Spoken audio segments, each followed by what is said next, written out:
नमस्कार साथियों, स्वागत है आप सभी का हमारे इस YouTube चैनल पे और मैं नवीन पारिक और आप देख रहे हैं स्वास्थ्य नर्सिंग। बात अपन कर रहे हैं डीएसएसबी के DSSB के रिजल्ट की कि क्या हो गया, इतना लंबा समय हो गया। जैसे कि साथियों काफी बच्चों के कमेंट्स आ रहे थे कि सर आपने कब का बोला था कि DSSB का रिजल्ट आ जाएगा, बट अभी तक नहीं आया, क्या हुआ है और रिजल्ट कब तक आने की संभावना है। तो अपन पूरी बात इस वीडियो के अंदर करेंगे बिना टाइम वेस्ट किए हुए कि जो जो दिल्ली के रिजल्ट के मैंने आपको बताया था, जैसे कि अपन यहाँ से देख रहे थे लास्ट दिन मैंने आपको कहा था कि मैंने कहा जो प्लास्टर वाली जो वैकेंसी है वहां तक रिजल्ट आ गए थे। मतलब कि रिजल्ट के लगातार कर्म चल रहे थे, रुके नहीं थे, लेकिन दिल्ली में चुनाव आने की वजह से चुनाव के समय पे आचार संहिता लग जाती है और आचार संहिता में ये नियम होता है कि ना तो आप वैकेंसी नहीं निकाल सकते हो, ना आप जो है रिजल्ट डिक्लेयर कर सकते हो। ऐसा ही कुछ हुआ था यूपी यूएमएस के टाइम पे भी हुआ था ऐसा भी कि आचार संहिता बीच में आ गई थी जिसकी वजह से कोई रिजल्ट डिले हो गया तो सेम वही सीन वापस हो गया है। तो 1 तारीख को लास्ट रिजल्ट डिक्लेयर हुआ है अपना ये प्लास्टर वाला। तो इसीलिए मैं कह रहा था 31 से पहले हो जाएगा, लेकिन बहुत सारे रिजल्ट थे, बोर्ड इलेक्शन में भी बिजी था, है ना। और दूसरी चीज ये होती है कि अब रिजल्ट कब तक आएगा ये भी जरा पूरी बात कर लेते हैं। तो अब जो रिजल्ट है DSSB का वो आचार संहिता खत्म होने के बाद, अब चुनाव कब तक है तो 5 फरवरी तक तो ये रहेंगे और उसके बाद यानी कि हम कह सकते हैं या तो फरवरी के एंड में, या तो फरवरी के एंड में आने की पॉसिबिलिटी है या मार्च फर्स्ट वीक में आने की पॉसिबिलिटी है। तो बहुत ही ज्यादा निराशा हुई और साथियों सच बताऊं ना तो अपना आधे से ज्यादा समय तो इसी में निकल जाता है। और ये एकदम एग्जैक्ट बात है क्योंकि मैं खुद एक स्टूडेंट हूं और मैं सबकी भावना अपनी समझता हूँ। ऐसा कुछ हुआ था, हमारे साथ भी हुआ था जब हम यूपी यूएस के एग्जाम दे रहे थे। ये अपना तंत्र है, इसमें अपन कुछ नहीं कर सकते, ठीक है। जैसे चल रहा है वैसे हमें भी साथ साथ में चलना पड़ता है, बट पारदर्शिता अगर किसी चीज की बोली जाए तो किसी पे भी अपने को नहीं दिखाई देती है। ऐसा ही कुछ हुआ था साथियों, जैसे यूपी यूएस की कट ऑफ की मैं अगर बात करूं तो वहां पे हमारे साथ भी ऐसा हुआ था कि 300 पिछले साल जो यूपी यूएस की कट ऑफ थी 380 तक जनरल की गई थी। बट अब क्या हुआ क्या नहीं हुआ कैसे कुछ हुआ, अब ये जो सारी बातें सिस्टम के सिस्टम ही जानता है। एक तो पोस्ट इतनी सी आती है, 50,000 60,000 बच्चे इनका स्टेट का जो फॉर्म भरता है, यानी जो दूसरी सेंट्रल गवर्नमेंट की वैकेंसी होती है। जबकि एम्स की बात करें या इस बार ईएसआईसी की बात करें तो लगभग 2 लाख 3 लाख चले जाते हैं, एम्स के तो 1 लाख जाते ही है। तो उस यूपीयूएस में पोस्ट है खाली 200, उसमें इस बार ऐसा हुआ कि जनरल की कट ऑफ 420 चली गई। अब पता नहीं इतना डिफरेंस किस हिसाब से है, पैटर्न तो वही था। और मैं आपको यही इसीलिए कहता हूँ रोज कि यूट्यूब के कमेंट करा करो ताकि हमें एक आइडिया लगे। तो जो बच्चे उस समय यूपीयूएस में लगभग 3,000 4,000 बच्चे जो देख रहे थे वो कमेंट कर रहे थे, उनमें इतने मार्क थे ही नहीं कि भाई इतने नंबर जाए। तो हम कट ऑफ जो डिसाइड करते हैं, अब काफी बच्चों ने कहा सर आपकी कट ऑफ से 4 नंबर ऊपर चली गई थी या 5 नंबर ऊपर गई, तो वो आपके कमेंट के ऊपर डिसाइड कर रही थी। आपने जैसे कमेंट करे हमने उस हिसाब से, तो या तो कुछ बच्चे ऐसे हैं जिनके ज्यादा नंबर थे उन्होंने कमेंट करे नहीं, और या फिर आप कुछ समझदार हो, समझदार को इशारा काफी होता है। तो क्या कुछ है, अपन तो क्या ही समझे इसके बारे में। तो उस समय क्या होता है कि जब आचार संहिता ऐसे लग जाती है तो उस समय रिजल्ट के बीच में आचार संहिता लगी हुई थी, रिजल्ट आए ही नहीं आए ही नहीं। और ऐसे ही हुआ क्योंकि यूपी यूएस में हुआ क्या था कि आंसर की तो पहले बता दी एक, तो उसके बाद उन्होंने टाइम ले लिया, फिर रिजल्ट में टाइम लगा दिया। तो हमने ये सोचा कि ठीक है यार, पिछले साल 380 थे और मेरे उसमें आ रहे थे 408, तो मैंने कहा इस बार तो रिजल्ट में अपना सिलेक्शन श्योर है। और ऑल इंडिया रैंक भी उसमें थी 500 समथिंग कुछ थी।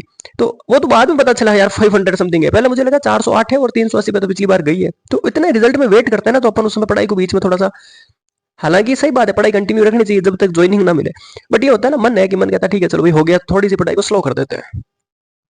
इतनी सी सीटों में ऐसा कुछ अपन स्लो करते हैं तो पूरा फिर एक तो मोटिवेशन लेवल पूरा पता नहीं कहाँ चला जाता है, और दूसरा जो निराशा हाथ लगती है वो भी यही है। तो अब सेम सीन यहाँ पे हो रहा है। ईएसआईसी का तो खैर कहना है कि आप सभी जानते हैं ईएसआईसी का तो कि कब एग्जाम करवाया, कब डॉक्यूमेंट वेरीफाई करवा रहा है, कब वापस जो लिस्ट निकालेगी। बच्चे घर पे बैठे बैठे वो होता है कि एक तो घर का प्रेशर, घर वालों का प्रेशर, खैर माता पिता का तो प्रेशर नहीं होता बच्चों पे, बट जो दूसरे होते हैं ना अन्य रिश्तेदार, उनका थोड़ा प्रेशर होता है कि यार इतने महीने हो गए अभी भी तैयारी चल रही है। तो अब ये और आपके DSSB का हो गया क्योंकि लगभग काफी बच्चों की मैंने आपको बताया भी था, मैंने कहा पॉसिबिलिटी है क्योंकि डबल को अगर सेलेक्ट करेंगे तो भी एक बार तो 3,000 बच्चे खुश होंगे यार, है ना। तो मेन 35-37 हजार में से 3,000 बच्चे भी निकले तो भी अच्छी बात थी, बट अब क्या ही कर सकते हैं, ये बात फिक्स है। अब आप है ना अलग अलग जगह पे भटकना मत, मैं आपसे एक और आपको रिक्वेस्ट कर रहा हूँ क्योंकि बहुत सारे यूट्यूब चैनल अपनी अलग अलग हर प्रकार की राय रखेंगे। तो सीधी सी बात है 1 तारीख के बाद रिजल्ट आना इसीलिए बंद हो गई क्योंकि वहां पे जो है आचार संहिता लग गई थी। तो आचार संहिता में से रिजल्ट का काम होगा ही नहीं, तो 1 महीना तो पूरा पूरा यहाँ से अपना चला गया। नेक्स्ट बात कर लेते हैं आरएमएल की। नेक्स्ट आरएमएल की बात करते हैं। आरएमएल का एग्जाम कब तक होगा, तो मैंने आपको बताया था देखो कि एग्जाम जो है, मैं हर बार भी कहता हूँ कि यूट्यूब के ऊपर फर्स्ट बार अगर कोई इन्फॉर्मेशन आरटीआई के थ्रू कंप्लीटली लेके आया था वो मेरा ही अपना ही चैनल था, जिसने ये बताया कि भाई अभी आपका एग्जाम नहीं होगा, मार्च और अप्रैल के बीच में होगा। तो देख लीजिए जनवरी आ गई है, आधी आ गई है, जनवरी अभी तक कुछ नहीं आया, और फरवरी और लास्ट मार्च तक एग्जाम अपना होगा। फिर मैंने कहा था कि आपको जो एग्जाम की जो संस्था है, सॉरी जो एजेंसी है, उसने यूपी पुलिस का एग्जाम करवाया था जिसमें कुछ चीटिंग वगैरह हुई थी, तो उसको जो है पूरी ब्लैक लिस्टेड कर दिया गया था। तो नई की खोज हो रही थी और अब नई का ट्रायल हो रहा है उन बच्चों के ऊपर जो बच्चे अभी थोड़े टाइम पहले मैंने आपको एक वीडियो डाल करके बताया था कि जिनका एक तो वो पेपर आउट हुआ है, जो प्रोबेशन पे लगे हुए थे उनका जो पेपर है। अब वो बच्चे भी कंफ्यूज है, प्रोबेशन वाले भी वो यूं कंफ्यूज है कि मैं उनको पता ही नहीं चल रहा है कि किस हिसाब से उनका वापस सिलेक्शन होगा, क्योंकि वो 2 साल से जॉब भी कर रहे हैं। अब कुछ टाइम में वो पूरे कंप्लीट, अब दिक्कत उनके भी क्या आ रही है कि उनको लगभग 2 साल में कुछ ही महीने कम पड़ रहे हैं प्रोबेशन के। तो अगर पूरे हो जाते हैं तो फिर कोई निकाल नहीं सकता। अब 1-2 महीने कम पड़े हैं, फिर अगर ऐसा कुछ एग्जाम हो जाए तो फिर निकालने के भी चांस रहता है। वो आरएमएल की तरफ से चल रहा है, तो खैर वो एजेंसी एक ट्राई करेगी। तो जो आरएमएल का पेपर है वो मैंने अभी बता दिया आपको कि वो जो है आपका मार्च और अप्रैल के अंदर मान के चलिए। दूसरा एमसीआरई की बात करते हैं। एमसीआरई की वैकेंसी आई है, किनको फॉर्म भरने के लिए, कौन एलिजिबल है, क्या कुछ और किनको भरना चाहिए। देखिए, वीडियो लंबी बनाने का मतलब ये ऐसा कुछ भी नहीं है कि आप सोच रहे होगे ना कि ये हर यूट्यूब वाले अपने अपने हिसाब से फेंक रहे हैं, अपने अपने हिसाब से मनी पर्पज के लिए, ऐसा कुछ है, ऐसा कुछ भी नहीं है। अगर ऐसा ही कुछ होता यार तो अपन सिर्फ मैं एज ए स्टूडेंट और आप भी एज ए स्टूडेंट, हम सब एज ए फ्रेंड की तरह बात आपस में कर रहे हैं। ये समझ लीजिए कि अपन एक कॉलेज में पढ़े हुए बच्चे जो आपस में चर्चाएं कर रहे हैं कि क्या सही और क्या गलत है। जैसे अपन फ्रेंड के साथ में पूछते हैं कि भाई क्या मुझे फॉर्म भरना चाहिए या क्या नहीं भरना चाहिए, तू भरेगा या नहीं भरेगा, एज ए फ्रेंड अपन उसी हिसाब से बातें कर रहे हैं, ठीक है। तो कोई मुझे वो मत समझना कि यार कोई लेक्चरर वगैरह है, तो ऐसा कुछ नहीं, एज ए फ्रेंड बातें कर रहे हैं। अब एमसीआरई के बारे में क्या कुछ है, देखो जो कैटेगरी के अंदर है, सबसे पहले उनकी बात करते हैं जनरल मेल्स की। तो भाई जनरल मेल्स के तो 48 समथिंग सीट है। तो आपको जनरल मेल को ये नहीं सोचना है कि कितनी टोटल सीट, आपको तो बस इतना ध्यान रखना 48 ही है। अब अगर आप में वो प्रोबेबिलिटी है या पॉसिबिलिटी आपको दिख रही है कि भाई मैं ऑल इंडिया 48 रैंक तक ला सकता हूँ, तो आप उसमें फॉर्म भरें, कुछ ज्यादा बेटर होगा। वरना अगर आप 48 रैंक अगर उसमें लेके आ सकते हो तो यार आरएमएल के अंदर 260 पोस्टें पड़ी है तुम्हारी, हिम्मत है तो छलांग लगाओ वहां पे, है ना। एसजीपीजीए की आ रही है, जीएमसीएच की 400 आ रही है। अभी दिक्कत कहाँ आएगी मैं बता रहा हूँ, 3,000 रुपए तो फॉर्म फीस के दोगे आप। उसके बाद में अगर सेंटर सपोज दैट कि राजस्थान बताते हैं, लेकिन अपना पिछली बार भी हुआ था, राजस्थान बताया था एम्स ने, और काफी बच्चों को, जैसे मेरा खुद का पर्सनली बता रहा हूँ, मुझे दिल्ली भेजा था। तो जब दिल्ली जाके वापस आते हैं ना, तो एक तो वो समय की पूरी वेस्टिंग होती है, दूसरा दिमाग फिर वो रहता है कि ठीक है अब इसका रिजल्ट कब आएगा, इसके आंसर की क्या है, इसमें कितने नंबर आए, कितने पीछे रह गए। एक वो होता है कि चलो ये भी एग्जाम दे दिया, इसमें भी नहीं हुआ। सबसे बड़ा तो यार अपना खुद का मोटिव डाउन हो जाता है, क्योंकि अपन ये तो समझते नहीं है सीटें कितनी थी, अपना वो होता है कि यार इस एग्जाम में भी नहीं हुआ। फिर कम से कम अपन करते करते भी है ना 7,000 के नीचे आ जाएंगे। और जब तक रिजल्ट आएगा तब तक आएगा कि भाई एम्स की जो परमानेंट वाली जो दूसरी वैकेंसी अपनी जो नोट सेट करवाता उसकी आ गई है, तो सेम सीन 7,000 वाला वापस नोट सेट में करो। उसके बाद में जीएमसीएच आ गई। तो कहने का मतलब है जनरल मेल्स के लिए या ईडब्ल्यूएस के लिए या ओबीसी के लिए मुझे ज्यादा कुछ ये खास इतना लगता नहीं है। अब रही बात फीमेल्स की, बट आपकी चॉइस है, आप भरना चाहिए, एग्जाम देना चाहिए, आपके ऊपर है वो सारी चीजें।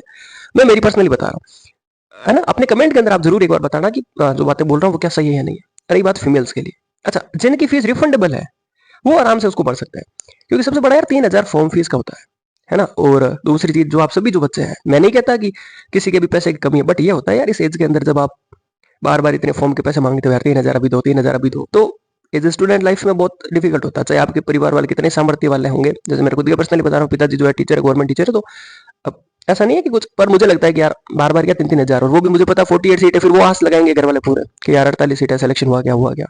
तो खैर ये चीज। दूसरी, अब गर्ल्स के लिए अच्छी अपॉर्चुनिटी है ये, है ना। गर्ल्स के लिए इसलिए क्योंकि इतनी सीटें हैं, 400 समथिंग कुछ सीट है, आराम से आप फिल करें।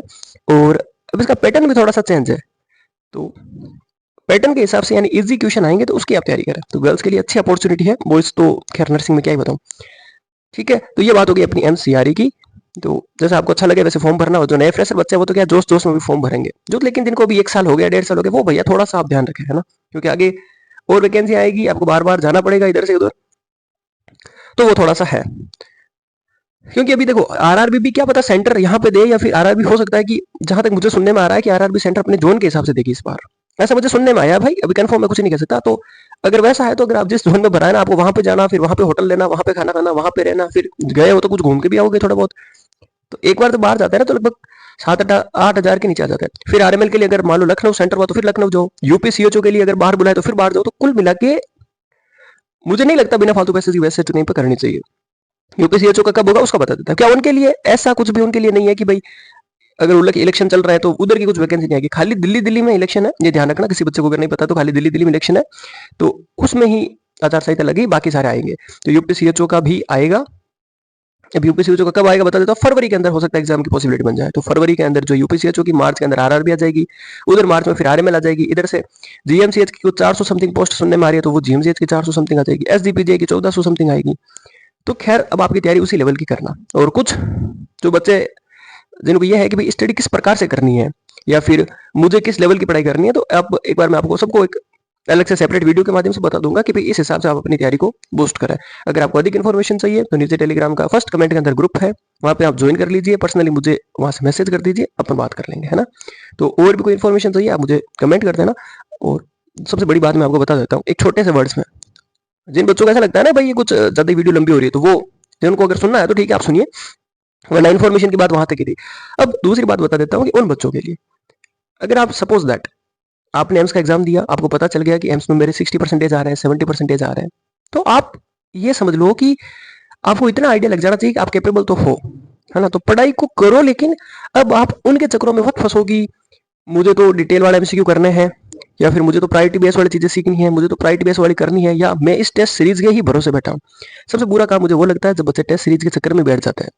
ठीक है यार, टेस्ट सीरीज आपकी क्वेश्चन प्रैक्टिस में मदद करेगी, बट मेरा ये मानना है, और जहां तक मुझे लगता है, अब सिलेक्शन तो जब, अभी तो 1 साल ही हुआ है, लेकिन जब होगा तो उस हिसाब से मैं आपको बताऊंगा। लेकिन अभी तक जो रैंक आ रही है उस हिसाब से मैं आपको ये कह सकता हूँ कि आप आपके जो बेसिक कंसेप्ट है उसी पे फोकस करो। तो जो बच्चा ऐसा है ना जिसके कहीं पे भी कुछ नहीं हो रहा है, मैं उसको एक अपॉर्चुनिटी बता रहा हूँ। सबसे पहले आप आपके जो बेसिक नोट्स हैं, इतने ही नोट्स होने चाहिए, रियलिटी बता रहा हूँ। कार्डियोवास्कुलर अगर आपके हैं तो 25 से 30 पेज के कार्डियोवास्कुलर के नोट्स सीमित बनाओ, बिना फालतू के 400-500 पेज के चक्कर में मत पढ़ो, क्योंकि क्वेश्चन तो वहीं से पूछेंगे। जैसे सपोज दैट अगर कोई पूछ रहा है नर्वस सिस्टम के बारे में, एग्जांपल लेता हूं मैं, तो नर्वस सिस्टम की किसी किसी बच्चे के 350 या 400 पेज के नोट्स हैं, तो कोई काम नहीं आएगा भैया। तो मैं वहां पे सिर्फ 3-4 टॉपिक में बता देता हूँ। एक तो इस जो है क्रेनियल नर्व का क्वेश्चन एम्स बार बार पूछता है, एक मेनिंजाइटिस, गुलियन बेरी सिंड्रोम, जिसमें भी वो रेस्पिरेटरी का क्वेश्चन हर एग्जाम के अंदर लगभग आता है। तो आपके जो नोट्स है वो सीमित बनाओ, लगभग 40 पेज के नर्वस सिस्टम के हो गए, 30-40 पेज के एंडोक्राइन के हो गए, लगभग 350 पेज या 400 पेज में तुम सोच लो कि मेरी पूरी एमएसएन आ जानी चाहिए। तो जो बंदे 400 पेज में पूरा पढ़ते हैं ना एक नर्वस सिस्टम, कोई जरूरत नहीं है तुम्हें उतने पढ़ने की, ये कोचिंगों का कंपटीशन है। रियलिटी बात मेरे मुंह से सुनो आप, कोचिंगों का कंपटीशन होता है कि ये कोचिंग अच्छी है, ये कोचिंग अच्छी है, तो अच्छा डिसाइड करता है जिस कोचिंग के नोट्स अच्छे हैं, जिसमें डिटेल में पढ़ाया जा रहा है, डीप में जा रहा है, वो अच्छी है। तो भैया जैसे कि प्रेमानंद जी महाराज कहते हैं कि ज्यादा जानना भी किस काम का प्रभु कि आप उस पर चल ही ना पाओ। तो 500-500 पेज के तुम एक नोटबुक में नोट्स बनाओगे तो तुम रिवीजन कब करोगे यार, कौन सा वो इतना पूछेगा तुम्हें। इसीलिए मैं कह रहा हूँ जो बच्चे ऐसा है जिनका अभी तक में ऐसा लग रहा है कि मुझे कहीं सिलेक्शन नहीं हो रहा है, या जो जो भी वैकेंसी में एग्जाम में जो फॉर्म भर रहे हैं उनकी अगर उनकी 5000 या 7000 रैंक आ रही है या 4000 आ रही है, या फिर वो 1 नंबर से भी रह रहे हैं, तो मेरा तो यही मानना है आप अपने नोट्स को सीमित कर लो, है ना। कि भाई मेरे नोट्स है जो कंप्लीट, अगर नर्सिंग के नोट्स की बात करोगे तो वो 700 पेज में आ गए, यानी कि लगभग आपको 3 नोटबुक में कंप्लीट हो गए, बस काफी है। 60 to 70% वेटेज वो पेपर का वो कवर करेंगे। उसके बाद में आप एक बुक, बेसिक बुक बता रहा हूँ आपको, सबसे पहले पीआर यादव को करो, सेकंड नंबर टारगेट आई को करो, जस्ट इनफ है। दुनिया चाहे किसी के चक्कर में भाग रही है, मैं आपको गारंटी देता हूँ एम्स तो आराम से आपका क्रैक हो जाएगा। अब वो आपकी कैटेगरी पे डिपेंड करता है यार, अब फिर ऐसा मत करना, क्योंकि कैटेगरी, मैं खुद कभी सोचता हूँ कि जब मेरी यूपी यूएमएस के अंदर 500 समथिंग कुछ रैंक लगी थी, और के ट्रिपल एस के अंदर मेरे लगभग 300 समथिंग कुछ ऐसी रैंक थी, ठीक है, और पिछले नोट सेट में एक में 90 एक में 95 ऐसे कुछ परसेंटेज थे। तो अब मैं अगर ये सोचूं ना कि भाई आप मुझे बोलो मेरा सिलेक्शन, तो मेरी कैटेगरी जनरल है, बाहर के साइड में मुझे बहुत ज्यादा दिक्कत होती है। खैर अब कोशिश और भी चल रही है कि ठीक है यार इस बार तो कहीं ना कहीं, तो उसी हिसाब से मैं आपको भी बता रहा हूँ कि भाई आप भी जिनकी अगर कैटेगरी ओबीसी है, जो दूसरे स्टेट्स हैं, उनके लिए अच्छा अपॉर्चुनिटी जो मैंने बताई वैसे कर लो, सिलेक्शन तो आराम से होगा। ज्यादा पढ़ोगे बेसिक चीजें भूल जाओगे, और मेरा यही गलती हुई थी कि थोड़ा सा ज्यादा पढ़ने से बेसिक चीजें छूट जाती है ना। तो ठीक है, अगर आपको कुछ समस्या है तो कमेंट करके बताना जरूर, कुछ बेनिफिट हुआ तो आप कमेंट